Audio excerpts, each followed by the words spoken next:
কান্নায় ভেঙে পড়ল দক্ষিণ আফ্রিকা। অদ্ভুত ফিল্ডিংয়ে চমকে দিয়ে চ্যাম্পিয়ন হলো ভারতীয় দিদিরা। প্রিয় দর্শক, নারী বিশ্বকাপের ফাইনাল ম্যাচে মুম্বাইয়ের মাঠে খেলতে নামে ভারত ও দক্ষিণ আফ্রিকা। আর এই ম্যাচে মাঠে নেমে দক্ষিণ আফ্রিকা টসে জিতে ব্যাটিংয়ে আমন্ত্রণ করে ভারতকে।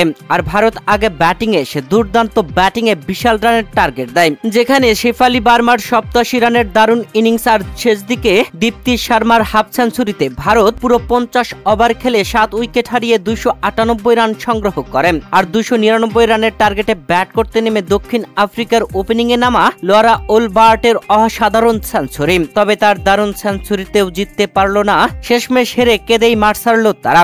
যেখানে ভারতের দেওয়া এই রানের টার্গেটে দক্ষিণ আফ্রিকার ওপেনিং জুটি ভাঙে 49 রানে। তাজমিন বিটস 23 রান করে রান আউট হয়ে প্যাভিলিয়নে ফেরেন ভারত মাতে উল্লাসে।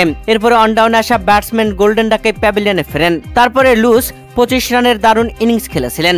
এরপরে মারজানি কাপ 4 রান করে প্যাভিলিয়নে ফেরেন। এরপরে ব্যাটিং আসা সিনালো জাপটা 16 রান করে প্যাভিলিয়নে ফেরেন। তবে তারপরে আসা ড্রাকসেন ও ওপেনিং এ ব্যাটিং এ আসা এক প্রান্ত আগলে রাখা লরা ওলবার্ট দারুণ জুটি গড়েন। পরপর দুটি ছক্কা হাঁকিয়ে ড্রাকসন চমকে দেন, ভারতের সাথে টক্কর দেন ঠিক মতোই। তবে ড্রাকসেন 35 রান করে প্যাভিলিয়নে ফেরেন। ওপেনিং এ ব্যাটিং আসা লরা ওলবার্টের ব্যাটিং এ ভর করে দক্ষিণ আফ্রিকা জয়ের পথ ঘুরতে থাকে।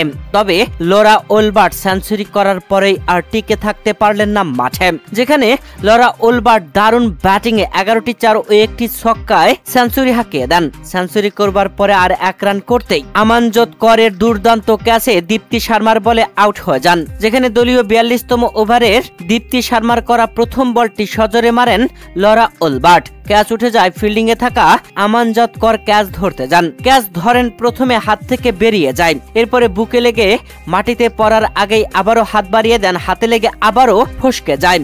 তবে আমানজত কর পরে এক হাতে দারুণ ভাবে ক্যাচ ধরে নেন। এটাতেই যেন ম্যাচ জিতে গেল ভারত। শেষমেশ 45 ওভার 3 বল খেলতেই অল আউট হয়ে যায় দক্ষিণ আফ্রিকা। জয়ের উল্লাসে মেতে ওঠে ভারত। 53 রানের ব্যবধানে হারিয়ে নারী বিশ্বকাপের শিরোপা জিতল ভারত। আর এমন ম্যাচ জয়ের পরে ভারতীয়রা পুরো মাঠে দৌড়ে উল্লাস করছিল। তবে কেঁদে মাঠ ছেড়েছে দক্ষিণ আফ্রিকার খেলোয়াড়রা। প্রিয় দর্শক, ভিআইপি গ্যালারিতে থেকে খেলা দেখেছেন রোহিত শর্মা। ভারতের জয়ে উল্লাস করেছেন তিনি। ভারতের এমন জয়ে গ্যালারিতে উল্লাস করেছেন নীতা আম্বানি ও ভারত ক্রিকেট বোর্ডের সভাপতি জয় শাহ। প্রিয় দর্শক, এই ম্যাচে ভারত অদ্ভুত ফিল্ডিং এ চমকে দিয়েছে, যেখানে দক্ষিণ আফ্রিকার নন স্ট্রাইক প্রান্তে থাকা ব্যাটসম্যান যেখানে দাঁড়িয়ে থাকেন ঠিক সেখানেই একজন ফিল্ডার রেখে ফিল্ডিং করেছে তারা। ভারতের জয় কেমন লেগেছে আপনাদের জানাবেন কমেন্ট করে।